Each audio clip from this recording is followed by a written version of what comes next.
Well, now that we have seen that in the liquidity preference framework, where we're looking at the money market, we have an equilibrium interest rate that is determined, and we see that there is reason to believe that we will be pushed to that equilibrium interest rate. So that implies that the interest rate isn't arbitrary, it's not random. The interest rate is being determined by the decision of the Fed as to how much money to supply, and by the desire of the public to hold money. Money demand, money supply, we can think of those as determining what the interest rate is.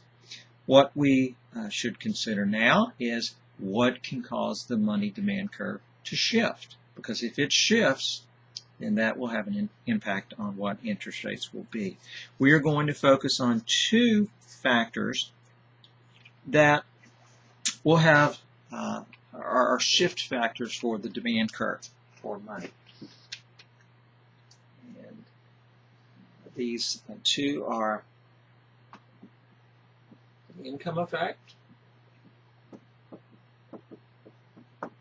and the price level effects.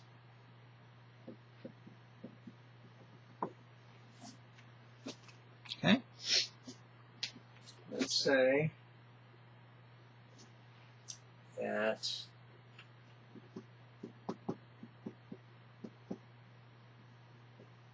we begin with this money demand curve. Let's assume that the interest rate on bonds is 5%. And at that interest rate, we are assuming that, well, let's go back to our earlier example. Let's say it's 15% at that interest rate. The amount of money people want to hold is $300 billion. That is based on initial conditions. Namely, it's based on initial income and, initial prices. If we have an increase in real income in the country, in the economy, okay, remember what real means. Real means adjusted for inflation. If real incomes go up, we can expect that will have an effect on the amount of money that people will choose to hold. Keynes argued that it would happen for two reasons. One, as incomes go up, people tend to save a portion of that, so that will lead to higher wealth. We've already said the more wealth that a person has, the more, the greater ability they have to hold all assets. So with more wealth, we would expect you would choose to hold more of every asset. So part of that would be that you would hold more money.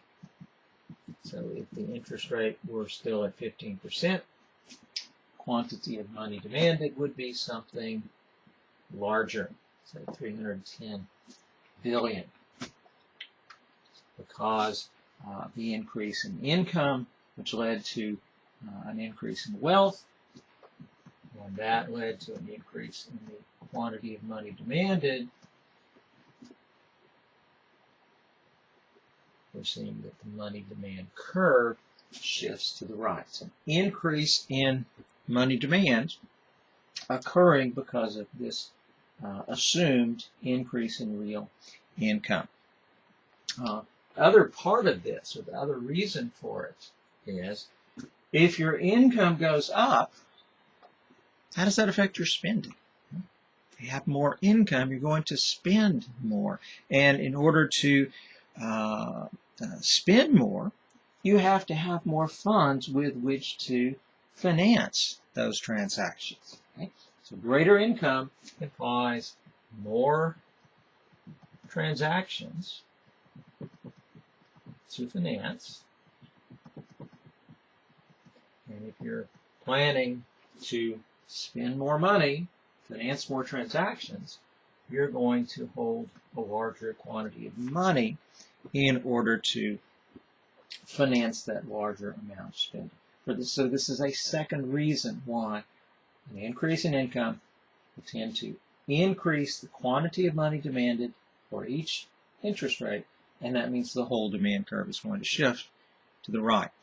If the economy goes into recession and real incomes go down, you would expect exactly the opposite.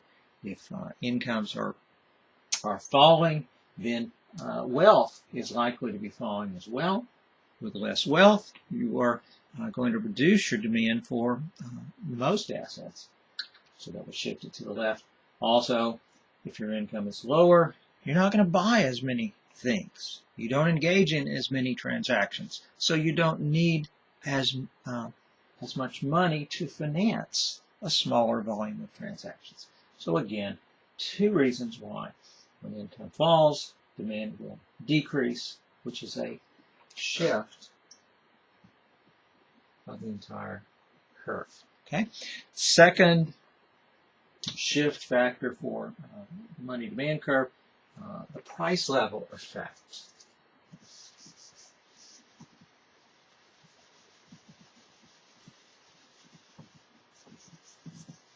Think about why a change in prices would alter the location of the money demand curve.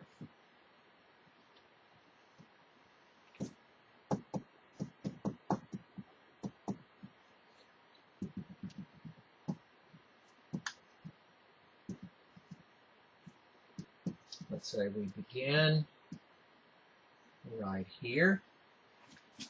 Interest rate is 15%. People want to hold $300 billion worth of money at that interest rate. Think about what happens if the price level goes up. We're not saying anything about why it went up. We're saying if it does go up, there will be certain consequences of that. The most direct is if prices in general are higher, the purchasing power of money is by definition lower. Purchasing power of money refers to the volume of goods and services that you can purchase with $1. Well, if the price of a hamburger is $1, then $1 will purchase one hamburger. If the price of hamburgers goes up to $2, then what has happened to the amount of hamburgers you can buy with $1? Well, it's been cut in half. Because with $1, you'll now be able to buy only half of a hamburger. So if prices double, the purchasing power of money will be cut in half. Okay? Anytime prices rise, the purchasing power of money falls, that has implications for the amount of money people will choose to hold. Let's say that's, let's start out here. Let's say we'll focus on you as a representative money holder. Let's say that every day you eat lunch. Every day your lunch costs $5. You buy a Subway sandwich, and that's what it costs. That's what it costs you. So let's say that every day you choose to hold $5 in order to finance that Subway purchase, right? If prices now double, so that Subway sandwich now costs you $10, in order to eat the same sandwich, in order to purchase the same volume of real goods and services, if you're going to finance it, you can't hold $5 anymore. You're now going to have to hold $10, which tells us this. When the price level goes up, other things being equal,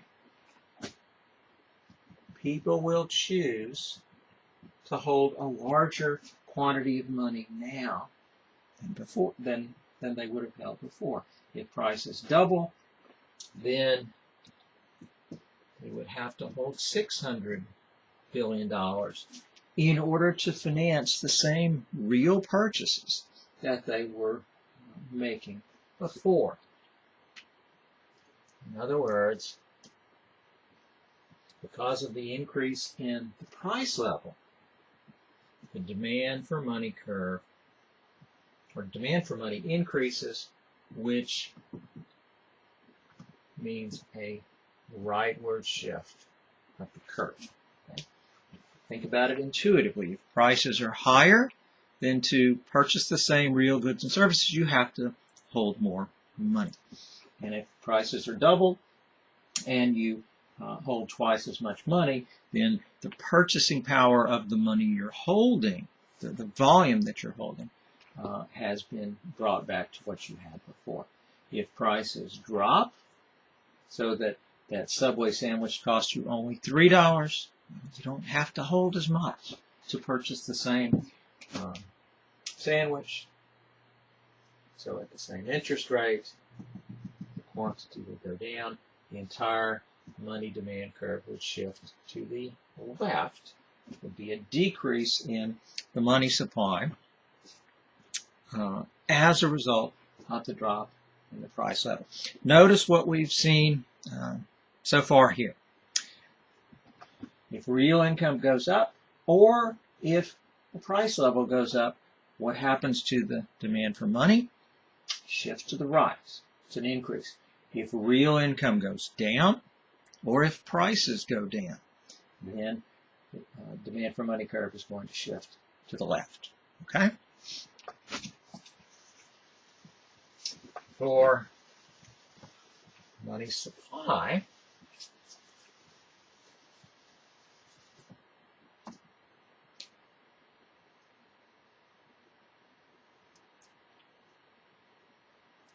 as far as what can shift the curve, we're not really going to go into the details of what the Fed can do to shift that curve. For now, we are simply saying that they can move that money demand curve to wherever they want it to be simply by changing policy. And I'll go ahead and state the policy, what they could do in order to increase the money supply. We're not going to go into those policy questions at this point, but we will get into them later. I'll just go ahead and state them. Hopefully it'll jar your memory. You should have seen these in macroeconomics. If the Fed wants to increase the money supply, the Fed can engage in open market purchases of government securities. They can go into the market for those securities, simply purchase securities by creating new bank reserves. Secondly, the Fed can go into the Fed can lower the discount rate, which is the interest rate they charge banks when banks borrow money from or borrow reserves from the Fed. Third, the Fed can change the required reserve ratio, and that will enable banks to make more loans, and that will lead to an increase in the money supply. If none of that sounds familiar from macro, don't worry about it. I won't ask you about what I just said in the last couple of minutes until we cover it in a later chapter of the book.